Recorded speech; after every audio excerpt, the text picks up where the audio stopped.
Rusija pojačala napade na ukrajinske luke na Crnom moru koje su od ključnog značaja za vanjsku trgovinu i ratnu ekonomiju zemlje. S druge strane, Ukrajina sve češće gađa ruske brodove u Azovskom moru kroz koje prolazi oko četvrtina ruskog izvoza žita. U Kijevu su boravili i mnogi evropski lideri, uključujući i predsjednicu Evropske komisije Ursulu von der Leyen. A kako sukob s Iranom ulazi u kritičnu fazu nakon neuspjelih diplomatskih pokušaja, rastućeg pritiska javnosti, pojačanih mjera pripravnosti i promjena u državnom vrhu, donosimo vam rijedak izvještaj s terena o uticaju rata na civile, vojnoj situaciji i širim geopolitičkim posljedicama. Moj gost je novinar Sulejman Ahmed koji se javlja iz Teherana.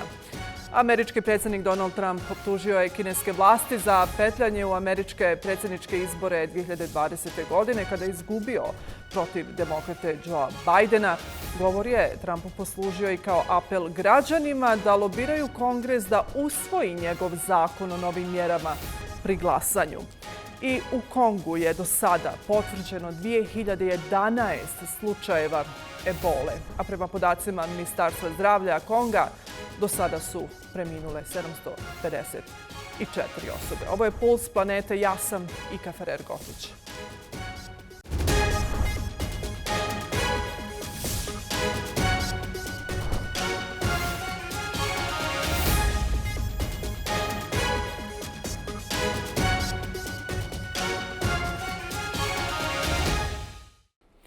Ruski napadi na Ukrajinu se nastavljaju. Najmanje 3 osobe su ubijene u napadu na sjeverno-ukrajinsku regiju Sumi, dok su u napadu na lučki grad Odesu ubijene također najmanje 3 osobe. Saopćile su to tamošnje vlasti.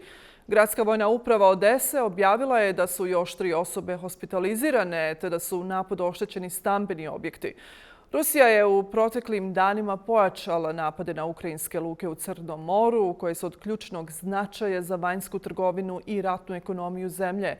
S druge strane, Ukrajina sve češće gađa ruske brodove u Azovskom moru, kroz koje prolazi skoro četvrtina ruskog izvoza žita. Novi napadi na Ukrajinu ove sedmice došli su za vrijeme obilježavanja Dana državnosti Ukrajine, a povodom tog praznika u Kijevu su boravili mnogi evropski lideri, uključujući i predsjednicu Evropske komisije Ursulu von der Leyen, koja je sa ukrajinskim vlastima potpisala sporazum o proizvodnji dronova. Također u Kijevu se po 5. put održao i samit zemalja jugoistočne Europe koji su posjetili predsjednica Moldavije Maja Sandu, premijer Slovenije Janez Janša, hrvatski premijer Andrej Plenković te predsjednik Srbije Aleksandar Vučić, ali i drugi. Očekujemo da će biti odobren kredit od 90 milijardi eura za podršku održavanju naših javnih financija i ekonomije. A što se tiče samita, on je fokusiran na oblasti kao što su daljnja EU integracija Moldavije i Ukrajine, regionalna povezanost i energetska sigurnost i otpornost. Što se tiče očekivanih sastanaka, moram naglasiti da je Ursula von der Leyen, predsjednica Europske komisije, jedna od glavnih gostujućih zvijezda. Ranije je 2 puta posjetila Kijev. Očekuje se da će biti potpisan dogovoreni sporazum i da će se i ona, von der Leyen, također pridružiti samitu. Iznenađujuća odluka ove sedmice i predsjednika Ukrajine Volodimira Zelenskog da u sklopu restrukture vlasti smijeni ministra odbrane Mihajla Fedorova naišla je na proteste građana. Na protest je reagovao i sam predsjednik s porukom da podržava pravo građana na okupljanje, ali da je smjena ministra odbrane izvršena zbog efikasnosti. Prema Zelenskom došlo je do nesuglasica između vrhovne komande i ministra odbrane, što je uslovilo smjenu ministra. Kako je potvrđeno u sklopu restrukture ukrajinske vlade, premijerka Julija Sviridenko dala je ostavku, a na njeno mjesto došao je Serhij Korecki, dosadašnji direktor državne energetske kompanije Naftogas. Nova vlada Ukrajine položila je zakletvu u parlamentu. Ja sam predsjednik Ukrajine, a tu su i ministarstvo odbrane i vojno rukovodstvo. Oni moraju obavljati svoj posao svaki dan, dosljedno i iskreno uz moju podršku. Naravno, ovo mi je prioritet, ali i oni moraju rješavati određena pitanja na svom nivou. Ponavljam, odnosim se prema njima sa poštovanjem i sigurno ću pokazati da je postupak ispravan. Samo pokazujem da ako oni koji su zaduženi ne mogu riješiti problem, morat ću ga riješiti sam. Što se tiče ljudi koji su izašli na ulice, mi se borimo za slobodu i demokratiju. Zato ljudi rade ono što žele. Željeli su izaći na ulice i to je u redu. Čak i tokom ratnog vremena ljudi mogu izraziti svoju slobodnu volju. Vjerujem da je to ono što je najvažnije.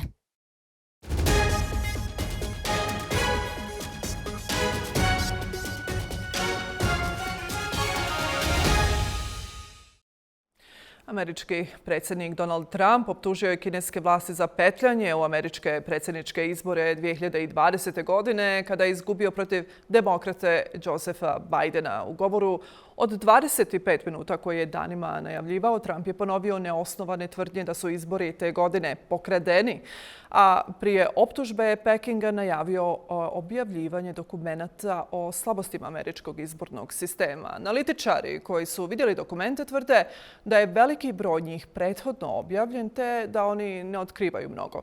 Govor je Trumpu poslužio i kao apel građanima da lobiraju Kongres da usvoji njegov zakon o novim mjerama pri glasanju. Sve zajedno ova otkrića otkrivaju izborni sistem toliko slomljen i ranjiv da ga niko ne može braniti. Nije ga moguće braniti. Stotine miliona dosija američkih birača nalaze se u rukama stranih vlada. Naše mašine i sistemi za brojanje glasova izloženi su hakovanju, manipulaciji i korupciji. Kina i druge zemlje pokušavaju se miješati u naše izbore. Dokazi o prevari su zakopani. Ovo je gore nego bilo kojoj zemlji trećeg svijeta. Nema zemlje trećeg svijeta koja ima izbore kao što mi imamo. Relevantne optužbe SAD-a su u potpunosti izmišljene i usmjerene na ocrnjivanje Kine. Odavno se pokazalo da su neosnovane. Kina se pridržava principa nemiješanja u unutrašnje poslove drugih zemalja. Nemamo interesa da se miješamo u američke izbore i nikada to nismo činili. S druge strane, međunarodna zajednica jasno vidi ko se više puta miješa u unutrašnje poslove drugih zemalja, provodi neselektivni dugoročni nadzor vlada, preduzeća i običnih građana širom svijeta i bavi se velikom krađom podataka stranih građana.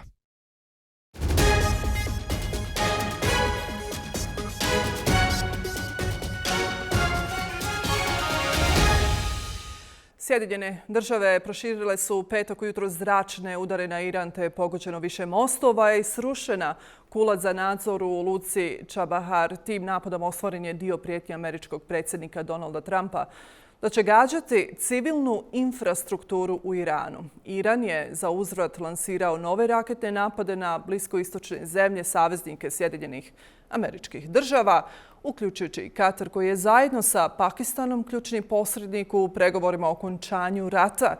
Privremeni sporazum o primirju dogovoren prošlog mjeseca je propao i u regiji se danima sprovode uzajamni napadi Sjedinjenih Država i Irana dok se bore za kontrolu nad Moreuzom. And as the conflict enters a critical phase with Tehran under constant failed diplomacy, public pressure, alert and leadership transitions following the burial of Ali Khamenei. We're going to Tehran for a rare on-the-ground insights into civilian impacts, military realities, and the broader geopolitical fallout. Independent British journalist Sulaiman Ahmed is joining me from Tehran, Iran, amid escalating US strikes. Sulaiman, welcome to the program. Thank you for joining me. I appreciate you having me on. Thank you so much. Thank you. You traveled to Tehran for the burial of Ayatollah, but you have prolonged your stay due to American strikes on the country. First of all, can you describe the current conditions in Tehran and, of course, other cities today? What are residents experiencing in their disrupted everyday life and, of course, safety? Yeah, I would say the residents of Tehran are resolute, they're strong-willed, they're ready for whatever comes upon them in terms of the US and Israeli strikes. One thing that I found quite surprising being here was the sheer volume of people who support a form of retaliation against the aggression of the United States of America and Israel, an illegal war that has befolded them. And what we've seen is, whilst I've been here on the ground, I went to Tehran, I went to Qom, I went to Mashhad. Consistently and persistently, we saw a wave of red flags, more red flags than there was Iranian flags, more red flags than there were flags of the resistance. The red flags signifying revenge and justice. They want revenge for the assassination of their supreme leader, Sayyid Ali al-Khamenei. They want revenge for the killing of the school children of Minab. And this has been the consistent position. They're ready to do whatever needs to be done in order to make sure that their country succeeds. So they're ready, they're resolute. Obviously, they are aware that the strike may escalate to Tehran, because right now there isn't any specific strikes in Tehran. When I was there, we heard defense activity activate, and we saw fighter jets over the air, heard fighter jets over the air. But in terms of specific strikes, there's not been any in Tehran. When I was there was an extremist attack in Mashhad during the funeral, which wasn't too far away from where I was, where a few Iranian soldiers were killed, army men were killed. But that's kind of the thought on the ground. How is daily life? I'm going back to the citizens of Tehran, of Iran. How is daily life for ordinary people in Tehran changed over the past few weeks, of course, and the past few months, especially now the weeks that you've been staying there as the U.S.-Israel strikes really intensify, especially now, particularly regarding access to essential movement and overall morale. How are the citizens impacted by what's been happening in the past couple of months?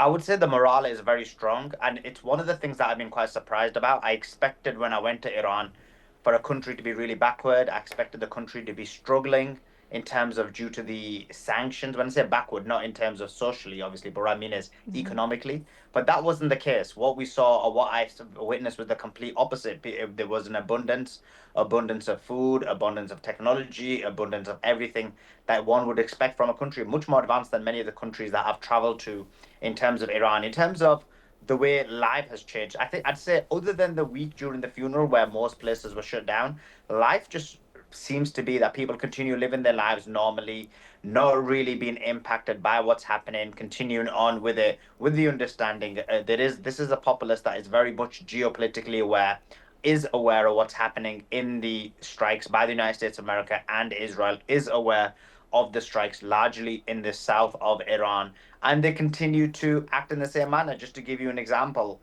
yesterday, oh no, sorry, it was the day before, they were like, oh, do you want to go to Minab? Minab being where the school children were, and I thought, look, I was calculating it. There's two main reasons why I didn't go. The first reason being that I didn't want to be offline for like 28, 29 hours. I stream regularly. And the second reason was the strikes were happening in Minab, but they were just like, yeah, we're going to go. They went, and then the next day they came back. So they just act in the same manner despite the destruction and devastation that's happening in their country. The feeling is the same, despite the fact that you drive by and there's a number of civilian buildings that have been struck by the United States of America and Israel. And so they're there as a visual perspective, as a reminder, but they continue to live their lives normally. I want to turn to the very start of the conflict. You're mentioning Minab, and this is very important to mention. I have a feeling that mainstream media often just forgets what really happened on the very first day of the strikes against Iran. And turning to that very start of the conflict, the US-led ops have killed 185 children in the girls' school in Minab. How has this atrocity shaped Iranian public sentiment as an obvious war crime, according to the ICC, ICJ? And especially now that the White House says that there is an ongoing investigation opposed to what they've said in the beginning of the war when they took responsibility for the very atrocity committed against this school. It's created a feeling of unity, a unity that maybe would not have been there at the start of the war or prior to the war. Now, there was obviously this level of support for the government. This was always a facade created by the United States of America and Israel, the claim that the current government isn't supported.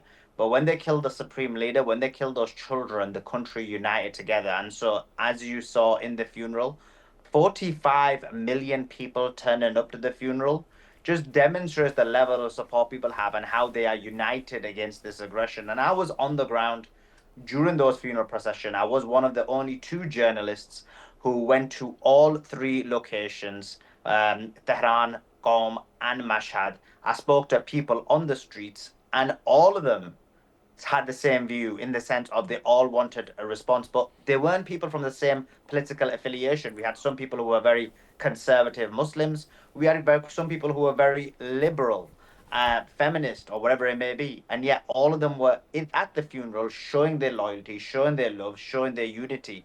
So this just demonstrates that the entire country is united. And let me be clear on this. When I went to Iran, I didn't go on any kind of guided tour. No one directed where I went. I just went where I wanted. That's an example of that is I went to Qom. The Western journalists who were invited, they didn't go to Qom because they went on a tour that was directed by organizations or wherever it may be. Mine wasn't. Mine was completely distinct. I went everywhere. I went to for example, in Tehran, I went to a very liberalized area, spoke to the people there. Some of them disagree. Don't get me wrong. This isn't like 100% uniformity. People have different ideas, different thoughts, different perspective. One person I spoke to, and he was blaming the government for everything. A few women I spoke to, and they were saying curse on Iran. But largely speaking, 80, 90, nearly 95% of people are supporting the government. But what it shows is what I experienced was everything that was being stated about Iran was completely false. And the reality is the opposite, which is you have difference of opinions, different ideas, different thoughts, different ideologies, but all of them agree that the problem is United States of America and Israel. And so by all of them, I mean most of them. What was your opinion of it? With what opinions did you go to Iran when you came in the first time, of course, and what was your initial opinion when you came in? You say your narrative in your head completely changed after you spoke to the people, after you saw it. But what was your initial first opinion? My initial thought was what I mentioned, which is it's a country that's sanctioned. I'm a big believer that sanctions are the most evil thing you can do to any humanity in any society. Because what is the reasons for sanctions? The reason for sanctions is that you essentially make the average working class person, the average poor person suffer. You make sure that they don't have access to food, water, and then the hope is that they overthrow their government. There's a coup or an attempt to I call a revolution. So that's the aim of sanctions. And so if you look at many of the sanctions countries, whether it's Venezuela, whether it's Cuba, whether it's North Korea, they don't have they are restricted in their ability to do things. They're restricted in the level of food they have, the access to water, electricity. And so I was expecting Iran to be the same. I was expecting Iran to be a tough situation where people were struggling to get by and they were managing, but it was the opposite. I went there and it was a country full of, as I mentioned, abundance. You had, all types of food, all types of chicken, meat, wherever it may be. You had all types of technology. You had access to electricity, food, all of it. There was nothing in the country that would lead one to believe that it is a country sanctioned. It's a country much more better than, for example, many of these North African countries, Morocco, Tunisia, Egypt, Jordan, even many of these Middle Eastern countries, or even these Gulf state countries in other aspects. So for me, it was a major surprise in that regard that coming to the country, the people of this country have done so well under limited supplies and limited resources, basically creating a very affluent, well-run society. Of course. You mentioned Cuba, 60 years of sanctions against, let's not say regime, because regime had it quite well, but the people of Cuba. I've lived there for a year and I recall the shortages of food and water and electricity. And of course, the common man feels it the most. And that is the sad reality of sanctions. They are indeed cruel and always against the people of the country.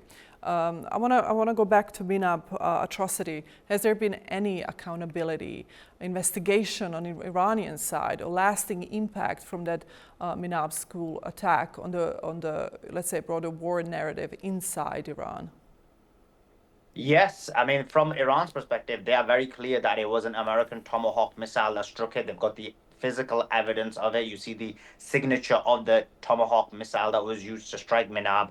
It was a double tap, so it means a triple tap in order to strike Minab school. And the people of Iran, don't forget, as an example, I took a flight from Teheran to Mashhad. And as soon as you get into the airport, the bags of the children are laid out on the airport. There's a video of the school both prior and after the strike. So in terms of Minab school, there has been an investigation. They are very well convinced that this was an American strike and an American Tomahawk missile, something that's also been confirmed in the West through Sky News and through Western media, that this was a strike by Tomahawk, despite the fact that Trump is kind of playing dumb about it and pretending like he doesn't know what the reasoning is. But people in Iran are very clear that this was an intentional strike. Some also believe that this was intended on purpose to harm and make the people of Iran suffer. But they're well aware of it and they don't forget. And so anyway, we went to in Iran, we had pictures, visuals of those school children. And I mentioned the airport. I went to the Tehran book garden. Similarly, they had pictures of the school children who were killed. The people of Iran have got those children's faces throughout various places in Iran, and they will not forget. I want to talk about the retaliation now. How are Iran's retaliatory actions, such as strikes on the U.S. assets in Bahrain, Kuwait, and Jordan, really being perceived domestically and affecting regional alliances? I want to talk about diplomacy as well. What could this mean for further escalation and, of course, diplomatic efforts to end the war? I do have to remind our audiences that the first strike happened amid negotiations in Geneva. Everyone was very surprised by that. So in terms of the strikes on Iran, unfortunately, they have been quite significant. Last night, they targeted civilian areas and civilian locations. They hit 3 civilian bridges. And this is something that, and power plants and railway. And this is, again, being on the ground in Iran. You don't feel it until you're here. When you look at the strikes done by the United States of America, largely speaking, there are civilian areas. For example, Azadi Sport Complex is an area where people go to play sports.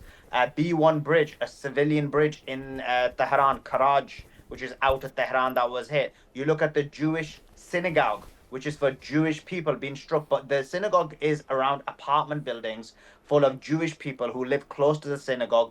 Those were struck. And then you look at other areas, apartment buildings were struck. So largely speaking, these American strikes, when you come on the ground, you see civilian areas being targeted. This is why the people of this country are resolute.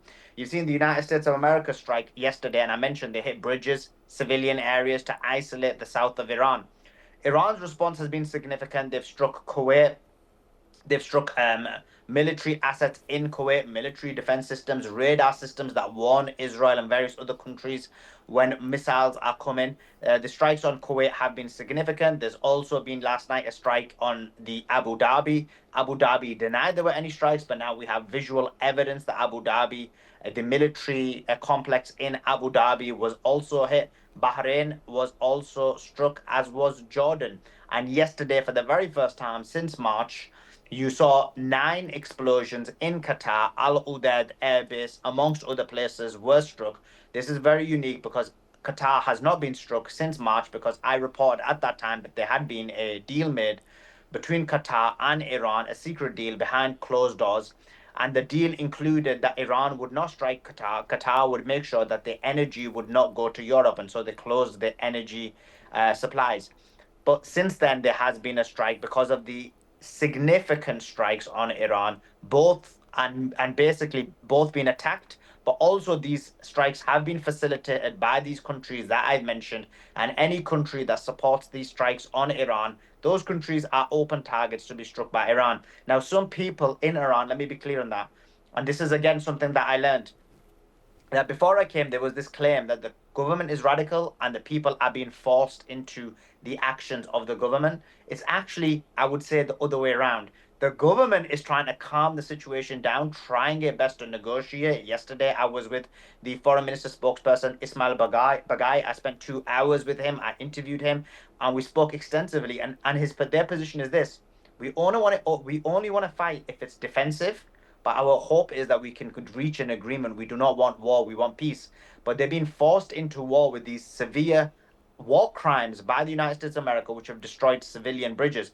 But the people want a stronger response. And so it's actually the other way around, where the people are demanding a stronger response. The people are asking for a resolute resolution. And the government is trying to remain calm, deal with the issue in a very pragmatic manner, negotiate, but also respond if there's any strikes. So that's the real complexity of what's happening on the ground in Iran. It's completely different in the media from what I'm hearing now. And I want to ask you this, of course. You said you spoke to Bagheri, who is effectively now leading Iran. Has the leadership transition affected the decision-making amid the war? So, I mean, I don't think that he's lead. I don't believe Ghalibaf or Ismail Bagheri or Abbas Araghchi are leading Iran. Iran has a very decentralized system, and it just shows how much of a democracy the place is, where you have Pezeshkian, who's the president, who has authority in the decision making. You have, for example, the current supreme leader, Sayyid Mujtaba al-Khamenei.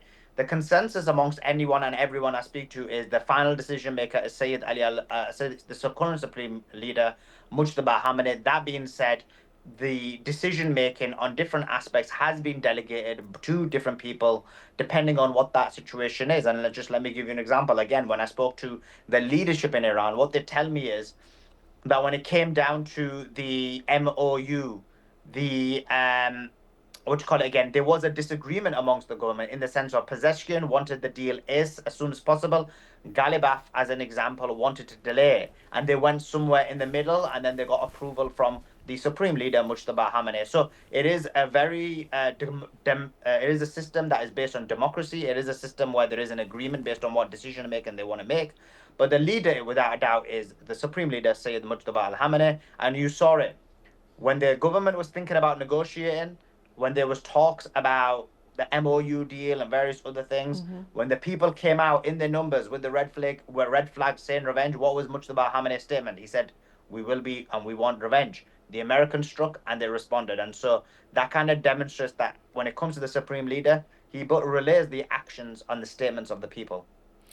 Before I go to of course, the Hormuz, I want to talk about how has the war impacted Iran's alliances with Russia, China, or non-state actors, and what are the risks of further regional spillover? Are there risks, not only regional, but of course across the entire country of Iran, taking in consideration that that is a country with 92 million population and a very big country as well?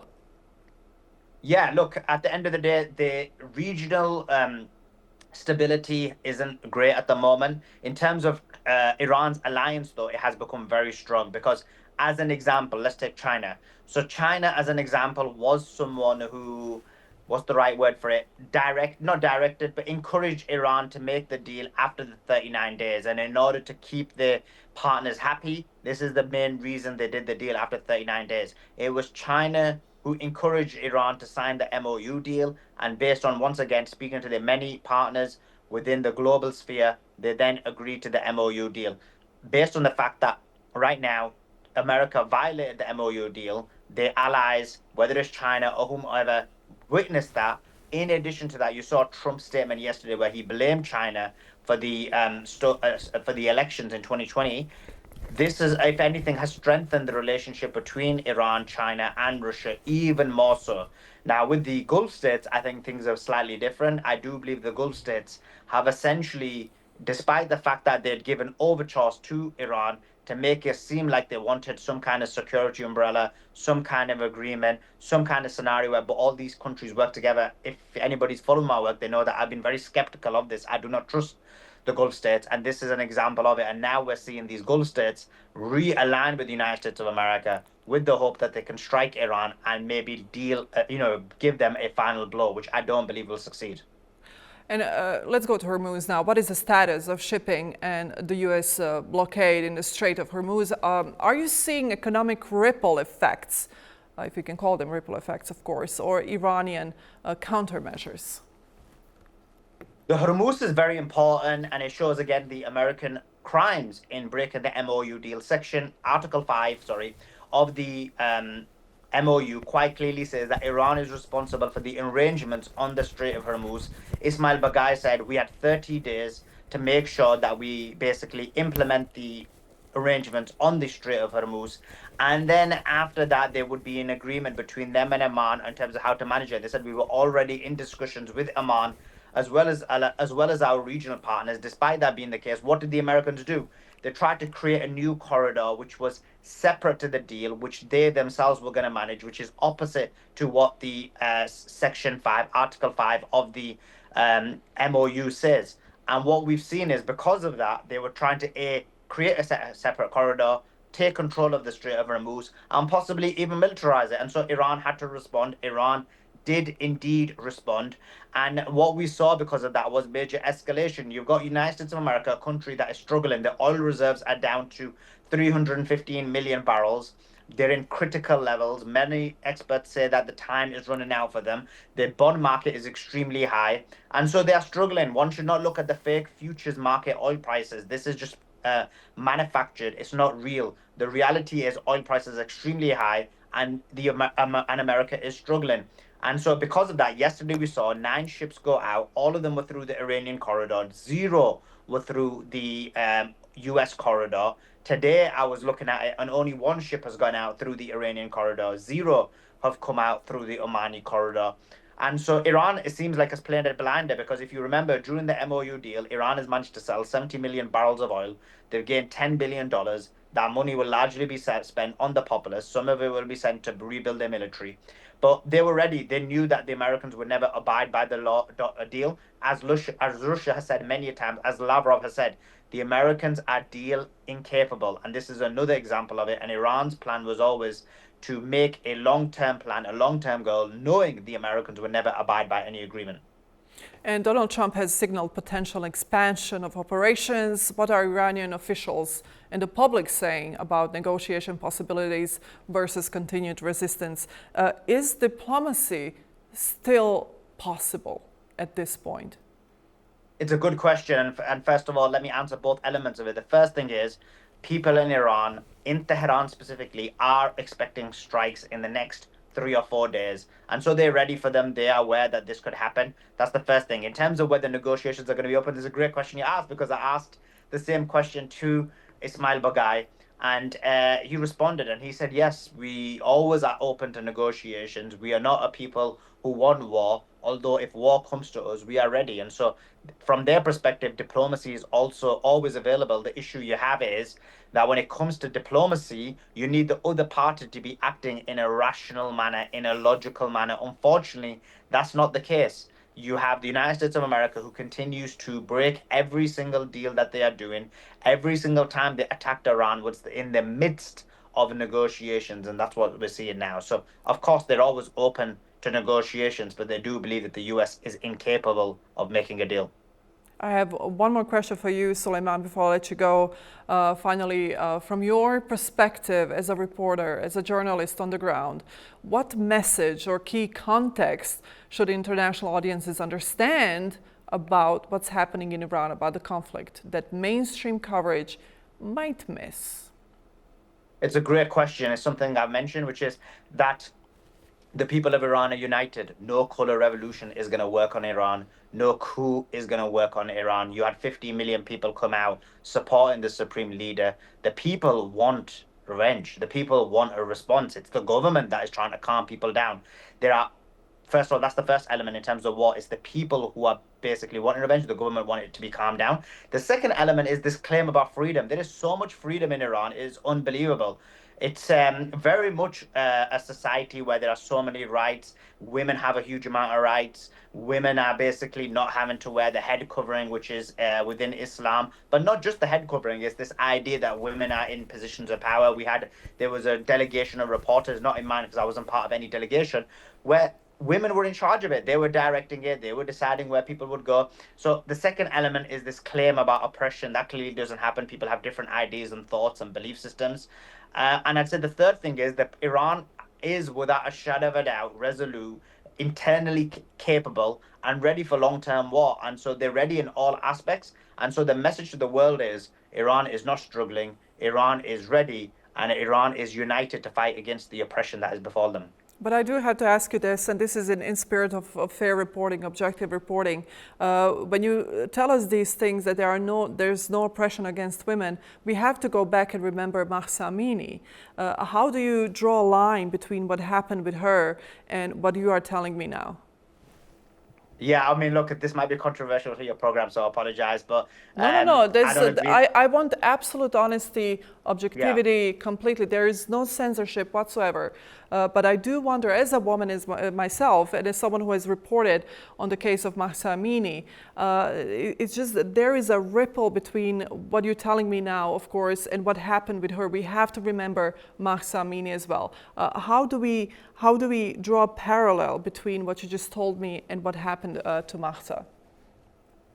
So look, there's two elements to this. First of all, over the last many years, there's been a lot of progression within the society. That's the first thing. The second thing is in terms of Mahsa Amini and the various other situations that has been reported by the American media. A lot of that was propagandized. A lot of that was inflating a situation much more than the reality of it. If you look at Mahsa Amini as an example, her toxicology report quite clearly stated that she had some kind of issue where there was no oxygen going to her brain. And so the issue is a lot more complex in the sense of there is a lot of claims that come out from Iran by propagandists like the MEK, like the Pahlavis, which has no reality or bearing to the truth. And I can just give you an example that right now they claim that 40,000 protesters, 42,000, Trump just said 52,000 protesters were killed, which is completely fake news. It is just propagandized. And the only reason that was debunked is because people like us were reporting live about what was happening. So I don't agree with this situation about that there's oppression. I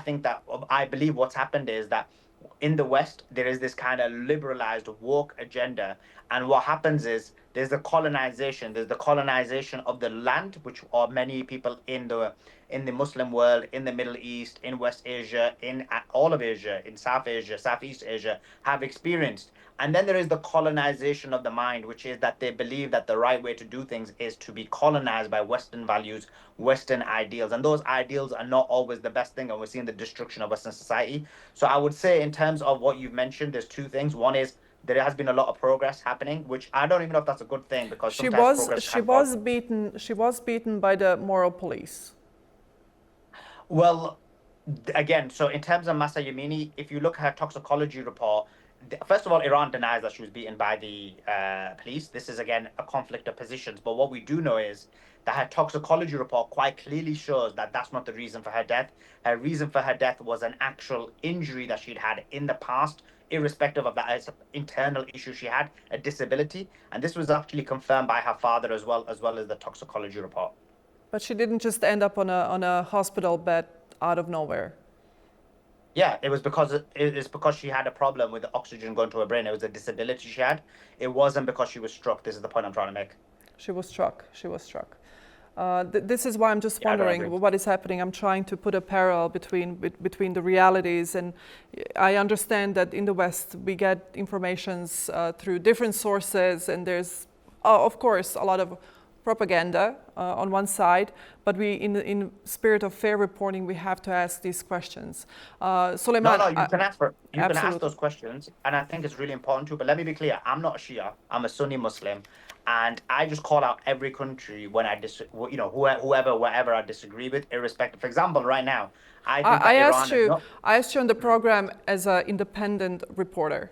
Trust me, I do not care what is your background, what your religion is. I never tell my religion to my audiences. What I do care about is objective reporting and fair reporting, first and foremost. This is why I ask these questions. And I do want to thank you for coming on my show. Of course, if you have something more to say, I'll give you this chance. Yeah, look, just as I was saying, I agree with you. Your race, religion, or creed doesn't matter.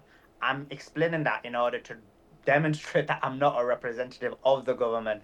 I have my own belief system and own views. And I do believe, because I've looked into the Mahsa Amini case in detail myself, read every single toxicology report, read most of the reports, and I do hold the position that this was something that was propagandized by the West. And her situation isn't the only situation. A couple of years back, they were trying to make it look like that schools were being gassed in Iran. And then once again, I looked into it and and it ended up being debunked because it was fake news.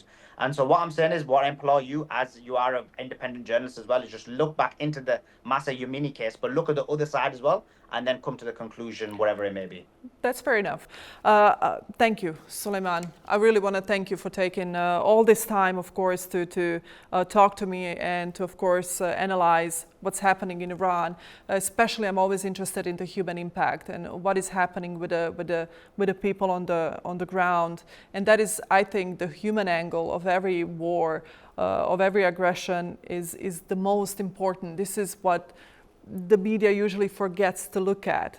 We always look through politics, we always look through failed diplomacy, but we never really look at the human impact of what is happening on the ground. So I want to thank you for bringing that aspect on the show, and I want to thank you for taking time to speak with me.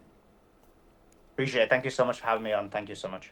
Thank you. Sulaimana Ahmed, independent British journalist, was my guest. Stay with us.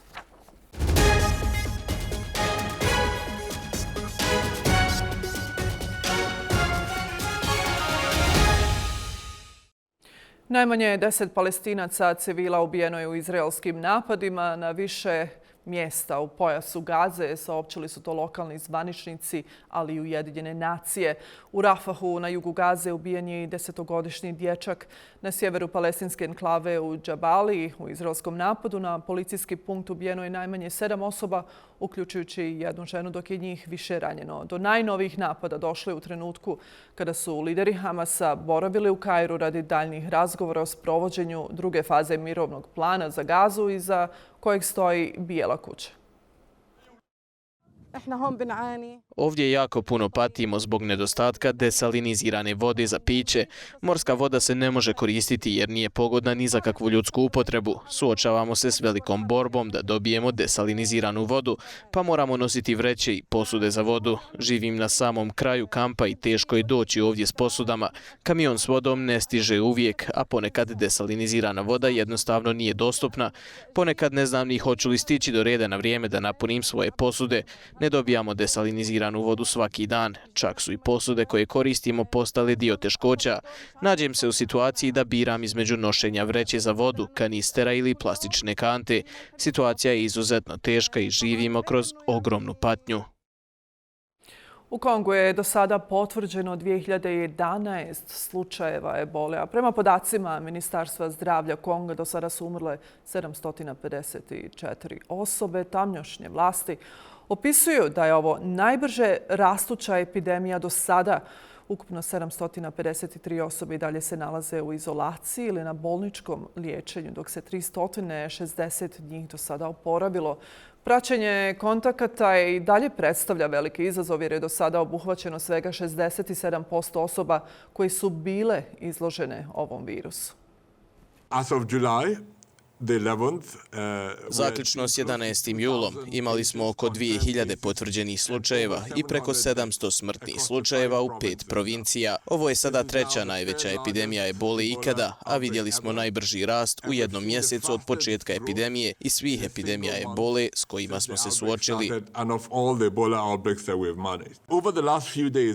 U posljednjih nekoliko dana vidjeli smo neke od najvećih brojeva novih infekcija u jednom danu. Vidjeli smo preko 80 potvrđenih slučajeva u jednom danu.